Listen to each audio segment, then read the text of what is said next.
There are people out there that might complain about Marvin Harrison Jr.'s decision to not talk to the media at the NFL Combine. Don't listen to him. You are Locked On Buckeyes, your daily podcast on the Ohio State Buckeyes. Part of the Locked On Podcast Network, your team every day. You know, one of my favorite things about this year so far is the abnormal warmer weather that we have currently had. And it kind of goes with the NFL Combine. The weather makes me happy. And what Buckeyes did at the Combine, that makes me happy as well. Welcome in, Buckeye fans, to a Monday edition of Locked On Buckeyes here on Monday, March the 4th in the year 2024. I'm your host, Jay Stevens, also the host of the Jay Stevens Podcast. And today's episode is brought to you by Nissan. Are you the kind of driver that likes to push things a little further? Ever wonder what adventure could be around the next corner? Take the Nissan Rogue, Nissan Pathfinder, or Nissan Armada and go find your next big adventure. Check them all out today at nissanusa.com. The NFL Combine is always one of the highlights for me of the draft process. It's always in Indianapolis, Indiana during my lifetime. We get to watch all of these athletes, these talented athletic athletes, do amazing athletic feats right in front of us there on the NFL Network. And it's fun seeing Buckeyes. Michael Hall Jr. was there talking to the media, and Tommy Eichenberg and Still Chambers got up there on the field and did their thing as well as Kate Stover. It's fun seeing the Buckeyes do their thing, but there's always a time, always every year, there's always that one Buckeye that you're like, hey, that's my guy. Not just because I'm a fan of him, but because he is that dude. Marvin Harrison Jr., also known as Rockman Marv, is that guy. He is that dude. And he made a decision over the weekend to not talk to the media like most athletes did during that event. And people, some of them were a little upset or confused or disgruntled by his decision. Don't listen to him. He can make and carve his own path to the NFL draft, and let him do that. And one thing I will say about this, it's not even so much about Marv and his decision as far as like what it means for him in the future for the NFL draft. The NFL draft is voluntary. Just because you're invited doesn't mean you have to show up. Just because you're there doesn't mean you have to do anything on the field. If you're there, that doesn't mean you have to talk to the media. Now, if you're there, of course, you're going to want to talk to the NFL coaches and executives that are there in this event. Why? Because you're trying to wow them as early as you can without any more games left to get you a higher draft spot in the upcoming NFL draft in about a couple months from now, less than 2 months from now. I'm looking forward to it. I hope you are as well. I'm looking forward to seeing where Marvin Harrison Jr. gets drafted. His decision to not talk to the media, it's not a big deal. It's literally not. It's a voluntary thing. He went there, got his measurements, did his medicals, did all of those things. But what did he do? Over 2 days, talked to 9 NFL teams. Now, will he fall to the number 9 pick in the NFL draft? No, I don't believe that. And Ryan Roberts, our NFL draft analyst that comes on the show quite a bit, will be on the show later this week. He even said, hey, he's mine right now, my 4th overall pick in the upcoming NFL draft. I even told him on the show, if you missed it, go back and check it from last week. I said, hey, man, I firmly believe top 5. But I give myself a little wiggle room between saying no later in the top 10. But he said, hey, from what he's seen, what he's heard, he's his number 4 pick overall. And Ryan's been doing this thing for a long time, so I trust and value his opinion. Marvin Harrison Jr.'s film speaks for itself. He doesn't need to go there and talk to the media and try to wow them and say all of these things to ooh and ah them while he's there. Why? Is it beneficial to him? Like, is it a need? He has to do this? Absolutely not. There are guys that are Buckeyes that did not participate in on-field drills and testing there at the Combine. Mayan Williams, Michael Hall Jr.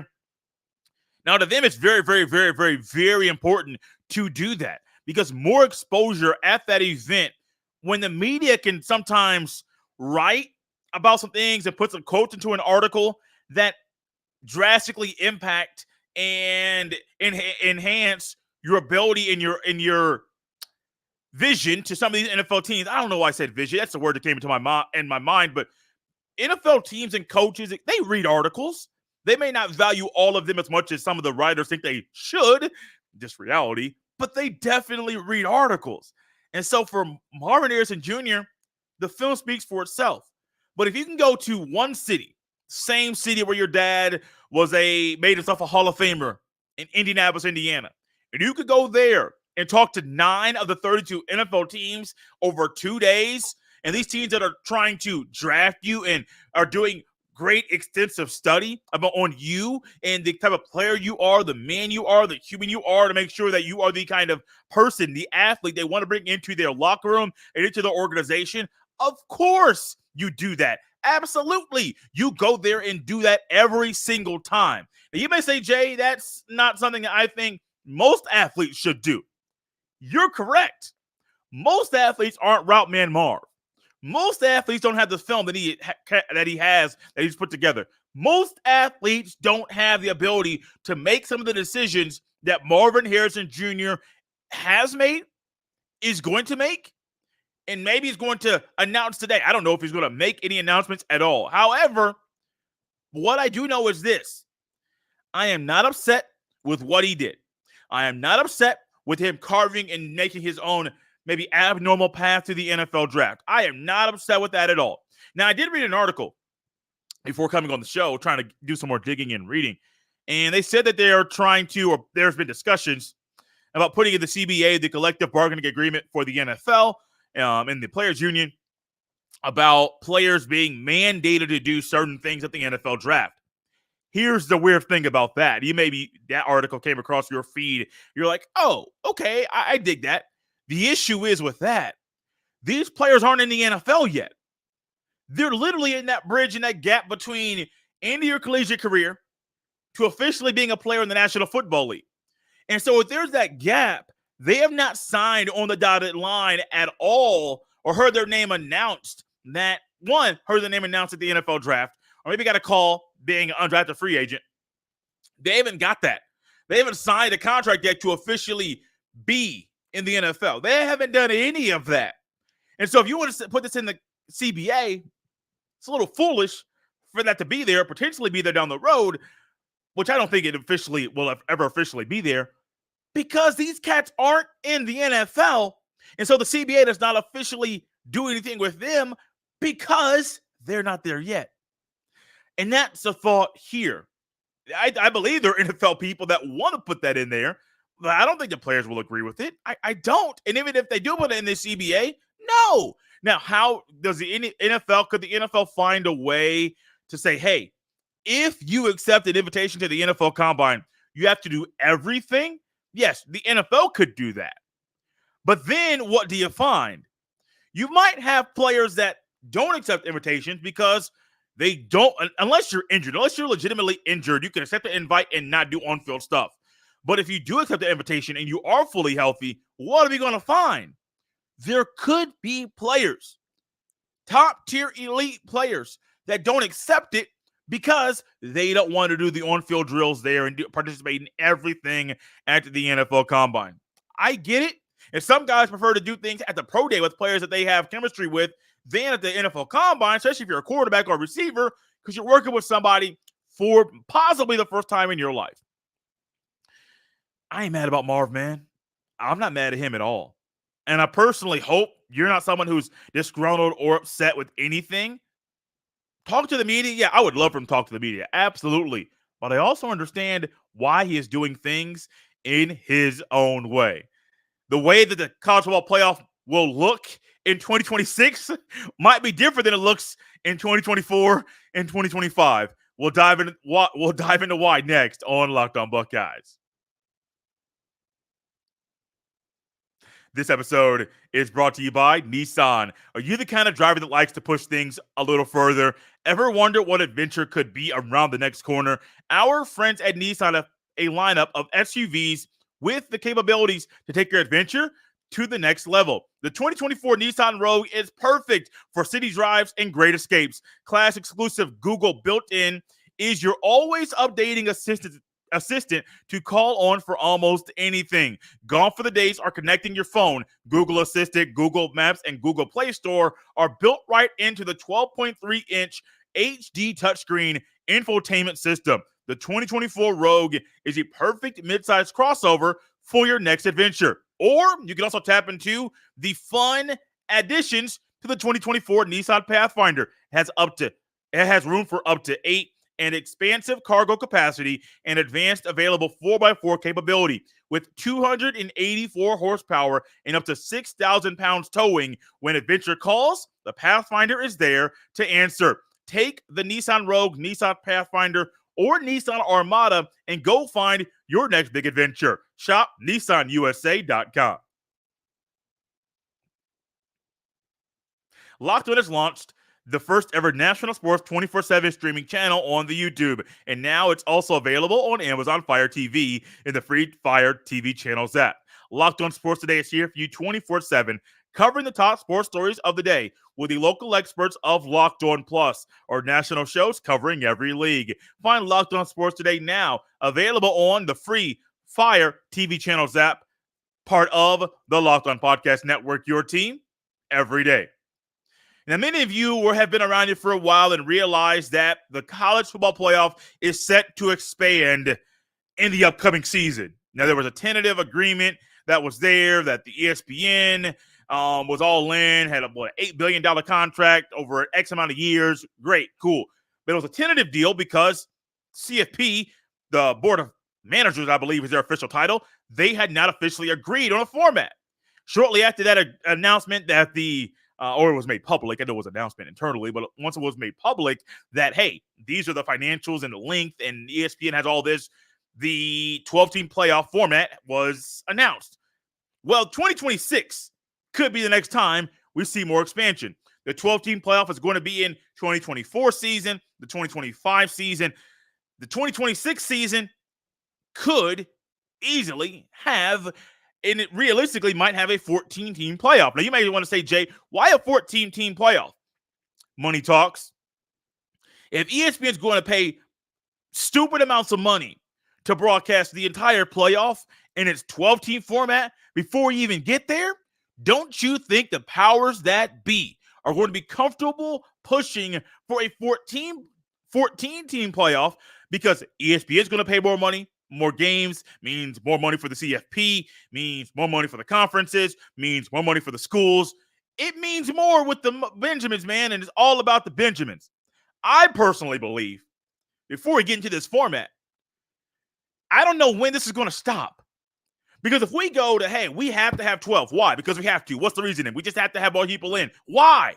Does it make it better? No. Is it a better or more realistic way to find a true champion? No. Then why are we doing this? Because of the money. That's it. That's it. And I don't know when it's going to stop.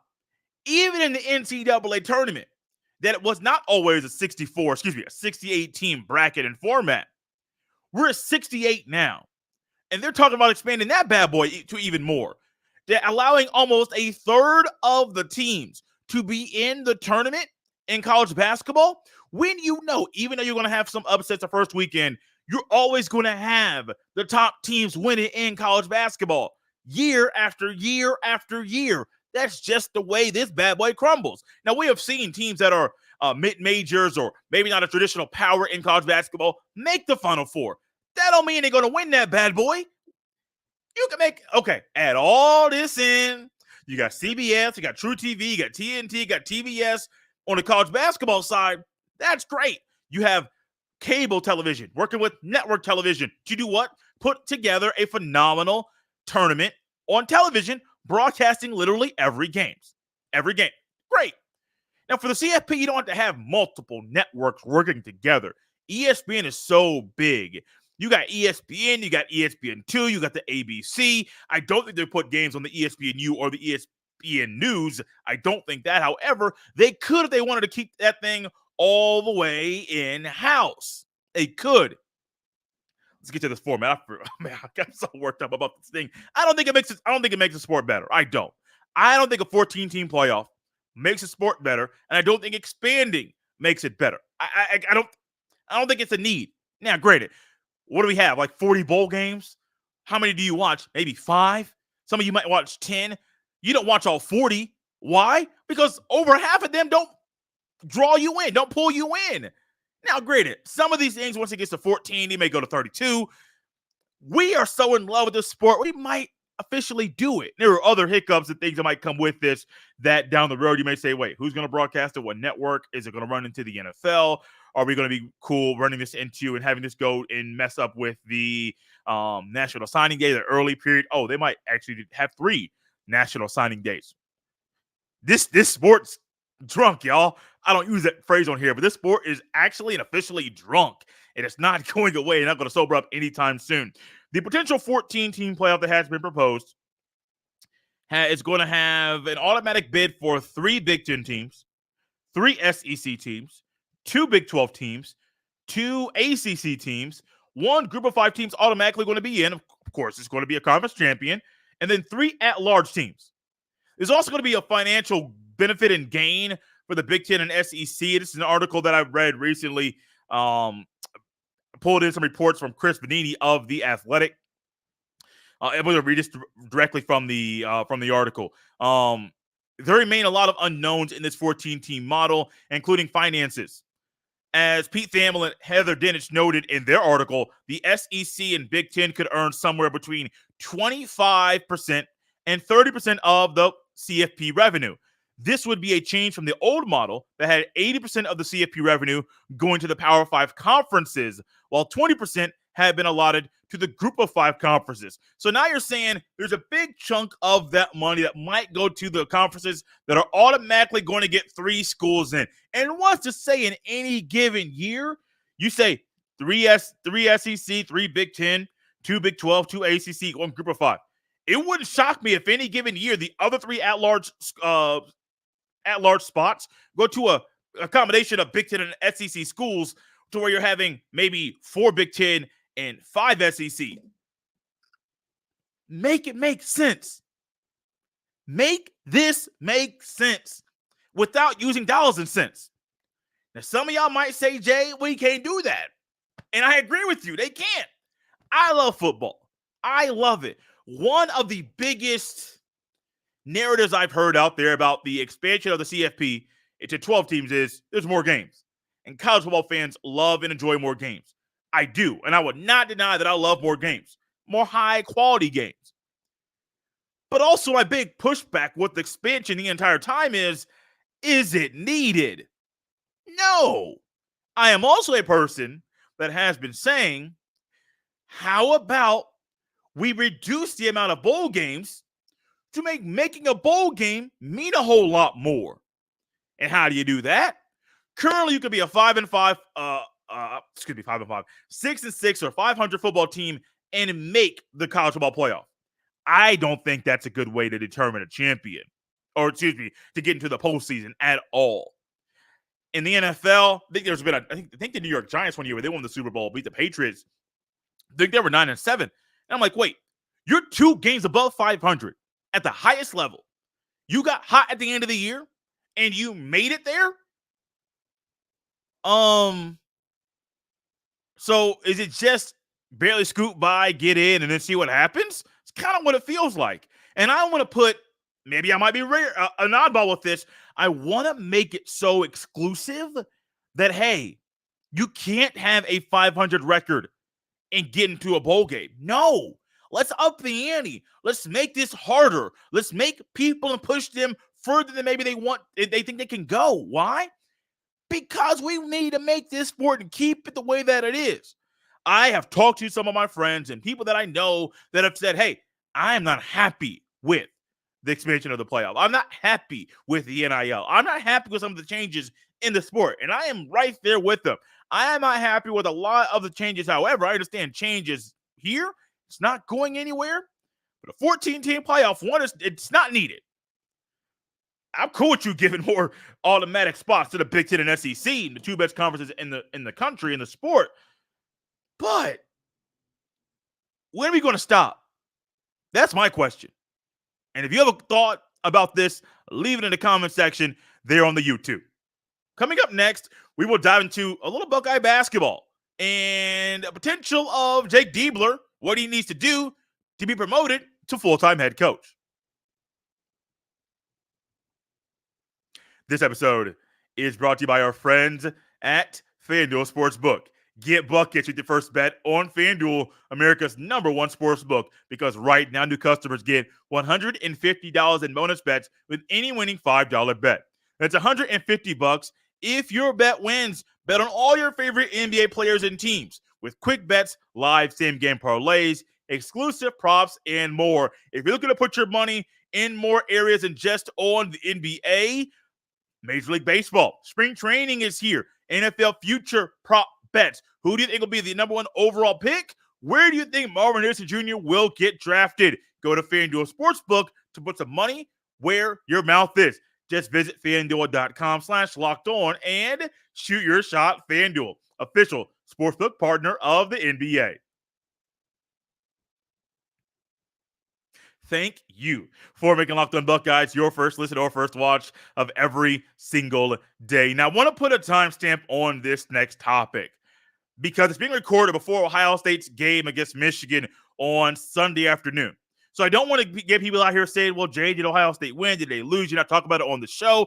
No, because the game has not been played at the time of this recording. However, what has been out there, what I have seen, and I believe 11 Warriors wrote an article about Jake Diebler's passion and the players buying into it and getting behind him and believing in him and all of those things there.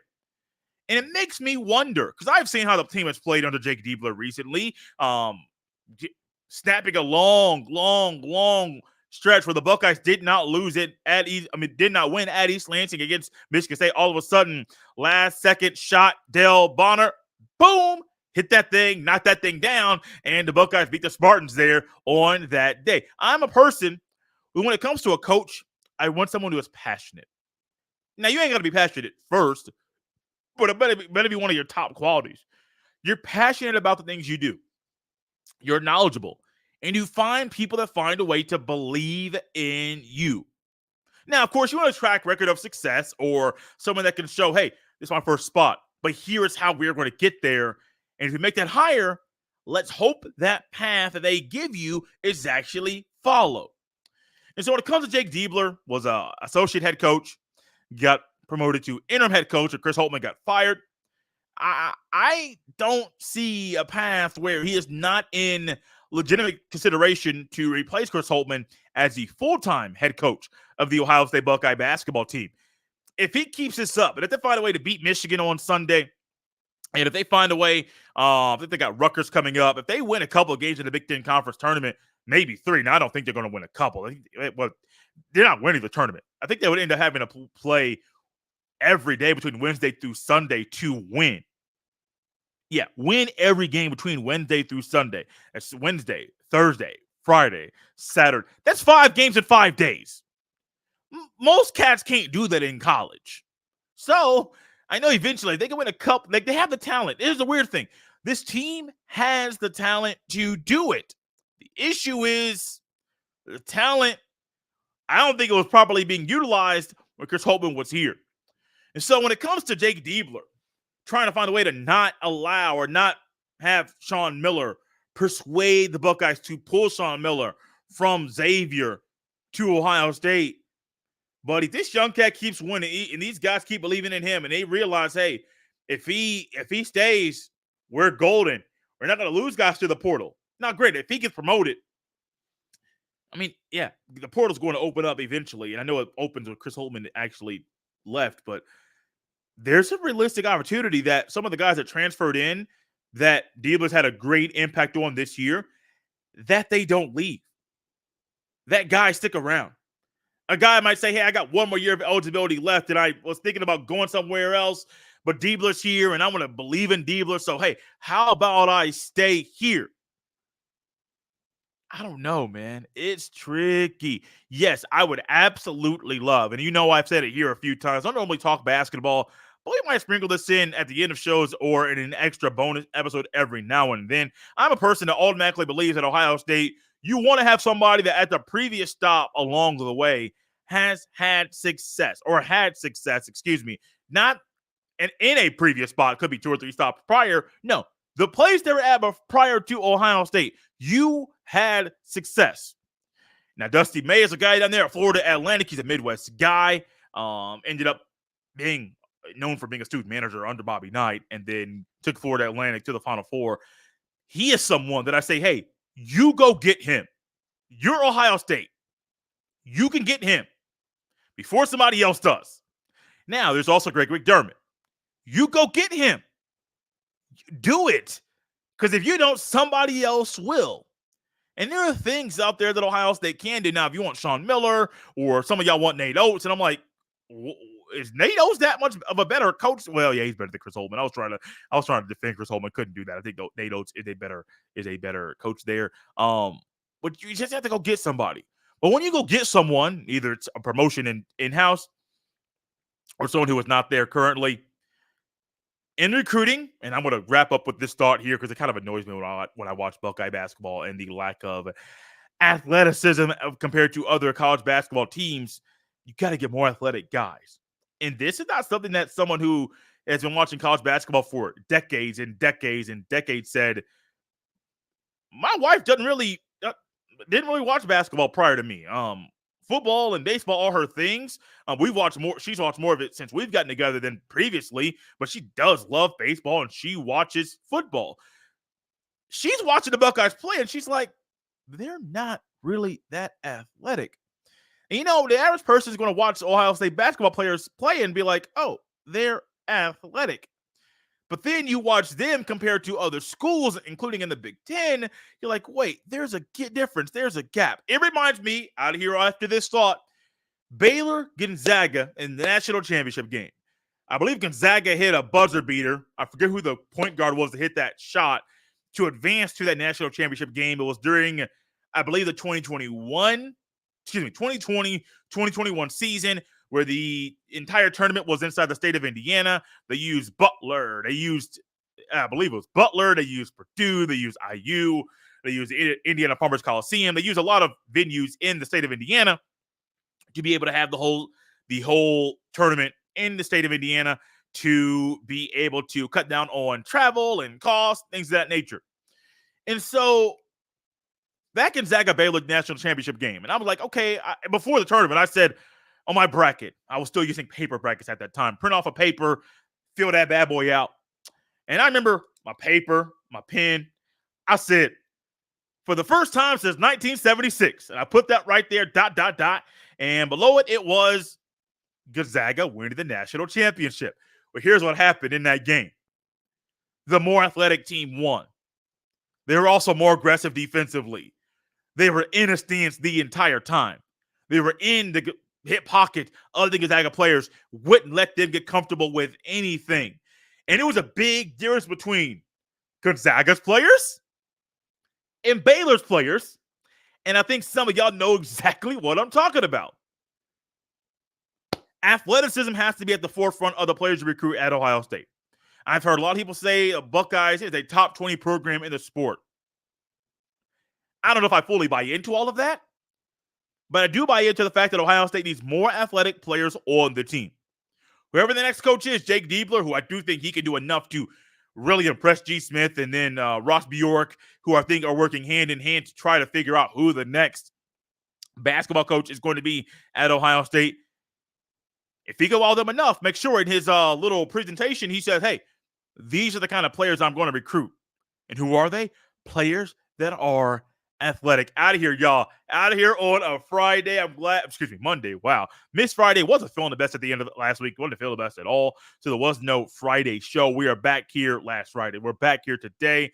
And I truly hope you, your family, your friends, everyone is enjoying this warmer weather. I know where I am, it's going to rain a little bit throughout the week, but that's okay. That's all right. We got Buckeye football, got Buckeye draft, little Buckeye basketball sprinkled in as well. Got a lot of good stuff coming your way throughout this week. You could follow me on X, formerly known as Twitter, at jstevens07. You can send all of your emails to jstevens317@gmail.com. We're out of here on a Monday.